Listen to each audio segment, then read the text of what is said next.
Era il 6 maggio 1976, poco dopo le 21, quasi l'ora di andare a dormire.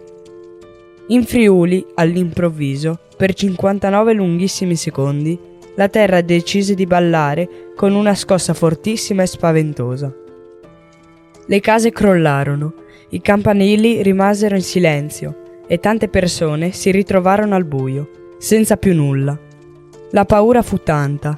Sotto le macerie rimasero i giocattoli dei bambini, i libri degli studenti, i piatti nel lavandino da lavare, i vestiti negli armadi. Sembrava che persino i sogni di ogni persona fossero andati tutti perduti. Il mattino dopo, invece di piangere basta, i nonni, i genitori, gli adulti di allora si rimboccarono le maniche, cercarono di recuperare quanto potevano per iniziare subito a provvedere alle prime necessità. E arrivarono persone da tutto il mondo per aiutare. Soldati, volontari e vicini di casa, che divennero come fratelli.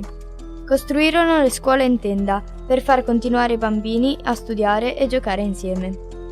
Circa 80 diocesi italiane si sono gemellate con le parrocchie terremotate, aiutandole concretamente con l'arrivo di volontari, che hanno messo a disposizione il loro tempo e le loro mani nei primi drammatici momenti, e successivamente sostenendo parte della ricostruzione con anche aiuti economici per le comunità e le famiglie. Il motto dell'allora arcivescovo di Udine, Monsignor Alfredo Battisti, fu di dedicarsi prima alle fabbriche per lavorare, poi alle case per abitare, infine alle chiese per pregare.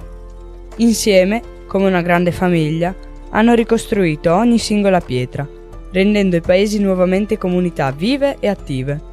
Oggi, ascoltando i racconti di chi ha vissuto l'esperienza del terremoto e guardando i paesi ricostruiti, si comprende che quando restiamo uniti, nessuna scossa può sconfiggerci.